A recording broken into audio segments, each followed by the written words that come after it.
Welcome to the 10-Minute Life Coaching Program.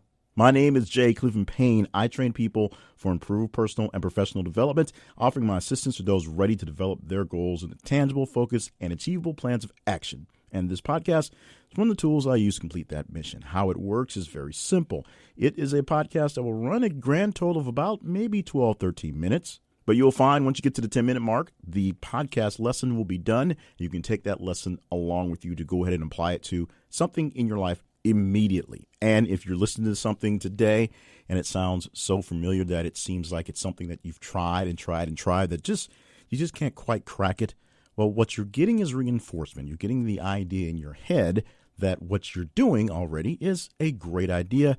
You just may need a little time, a little training, a little season to make it work out a little better. Check out the website 10minutelifecoach.com for maybe ways that I can help you get that going one step further.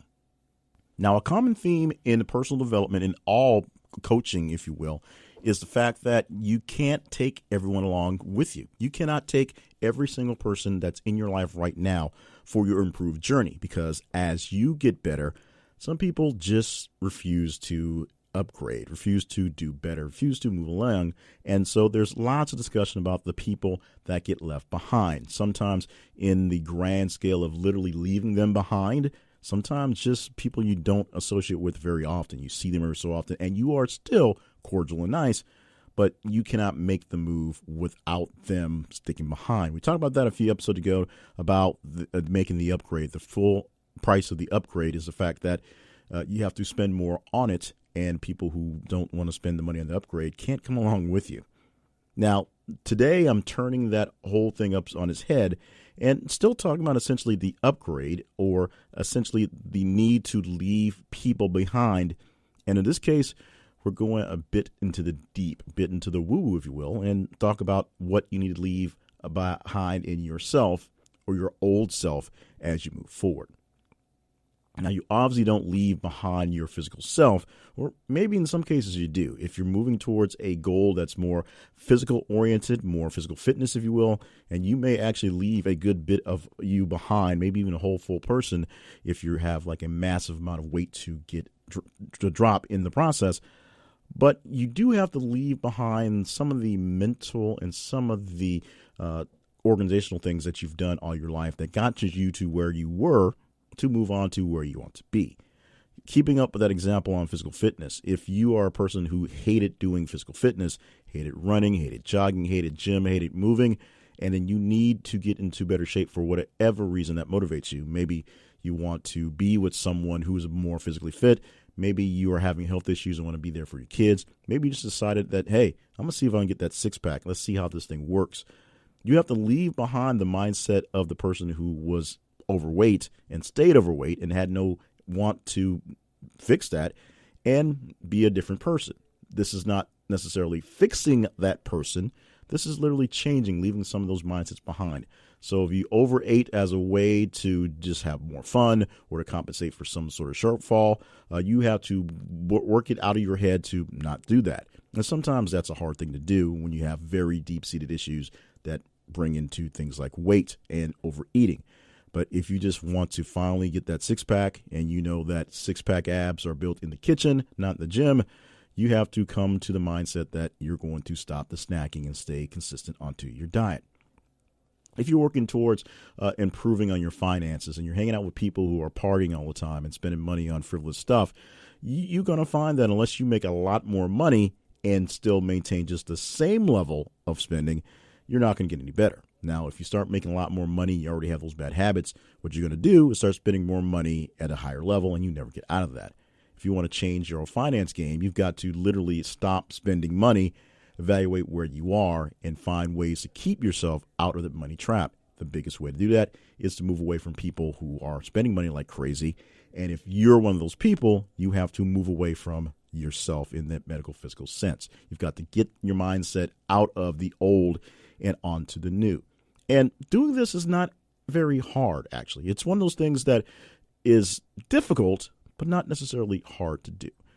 Essentially, you have to decide that you're going to change, and then you're going to start putting into place small bits to make the change happen, because large change usually freaks people out. And then you might want to grab some accountability partner to make sure you are doing what it is you're doing. But you can always just keep an eye on yourself and keep track on how well you are going in the journey. Let's go back to the finance thing for a second. If you have a family and you have friends that are really big on spending lots of money, you go out every weekend and spend it out at bars, spend it out at parties, going to concerts, going to things like that, and you know you have to get your money in order, but you don't want to not have any fun, you have to plan ahead for what you're going to do. You have to put a role for each every dollar that comes into your life, and you can't just leave it up out in the open or it'll find a way to spend itself. You want to put so much money away for investments, fine. For savings, fine. For upgrades on clothing and things that your family needs, that's fine. But you can't just leave money wide open for a party. So when someone says, hey, let's go out, you've got plenty of cash in the background. You have to make the mindset of a person who is doing a strict and steady budget and not the person who just lets water flow like through their hands like water.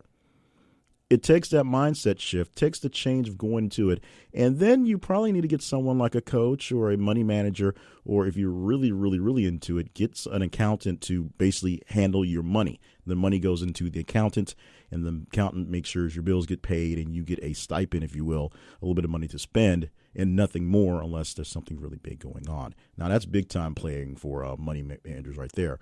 Looking at the weight loss thing, if you're sitting with a bunch of people who eat a lot, you've got to not sit with those people because them eating all the time will make you want to eat just as much. And you've got to find a way to physically remove yourself from them and mentally remove yourself from the guy who needs to eat that extra handful of cookies because they're there.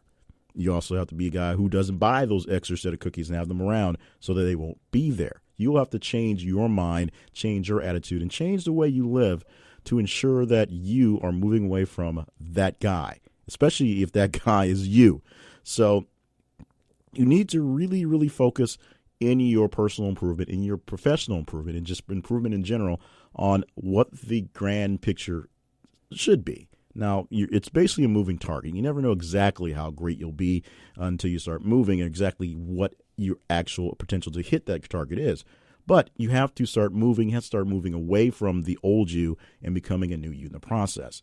This is something that comes very hard for people who think all they have to do is leave the people they think are holding them back, and then magically they'll get better. When in actuality, all the time spent with those people was the life they lived as well. So that person is living in their head and in some cases living in their body, and you have to find a way to remove those people from yourself. It's not hard, it's just difficult. Or you can say it's not difficult, it's just hard. Either way you want to put it, the semantics aside, if you want to be a new person, you have to become a new person. You must leave the old you behind as well as some of the old people. Because chances are, the issue isn't so much the people. I mean, they may still love you. They may support you. They may just not want to be on the same big time journey as you are. The issue is the person in your head, in your heart, in your spirit. Is that person really, really up for the challenge? Does that person really, really want to do the improvements and do the work and deal with all the hardships and the holding back that they'll have to do to move on? That's the real question. Who is the person living inside of you, and do they really want all those great things that you keep saying that you want? Because if they don't want it, it will never happen. You're going to have to leave that guy behind, and that guy is hard to get rid of because he literally is you. He's with you 24/7. He's not even like a shadow. You turn the lights on and off. He's there regardless. He's in your head.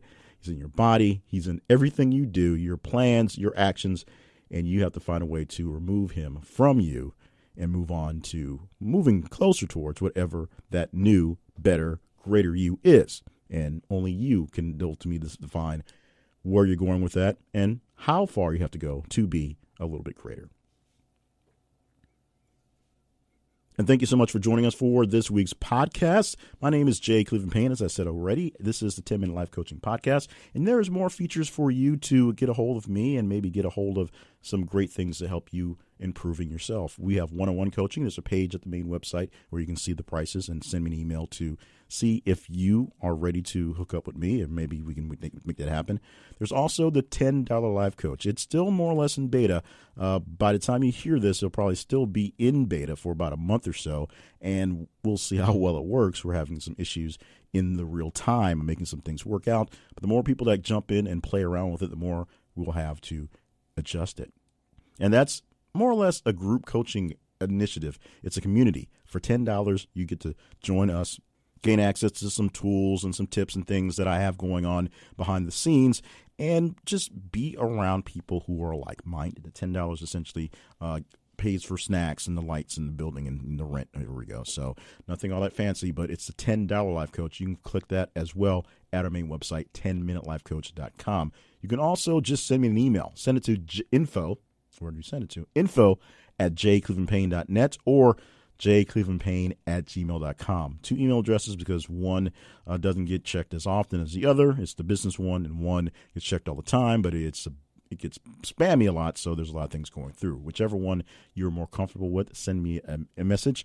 I'll get back to you as quickly as I can. Looks like we're going to be extremely short on this one, but we're happy about that. Nothing wrong with getting out early every so often. I want to thank you profusely for being along with us for the ride. Thank you, thank you, thank you. And make sure that you're doing what I really need you to do, everyone to do. Just listen to the podcast, go to the website, and subscribe on whatever pod thing you like to. And if we're not in the pod thing you want, let us know. We'll find a way to get there. Also, share the podcast with other folks, other like-minded people. And, of course, just be here next week because we'll have another great edition of the 10-Minute Life Coach.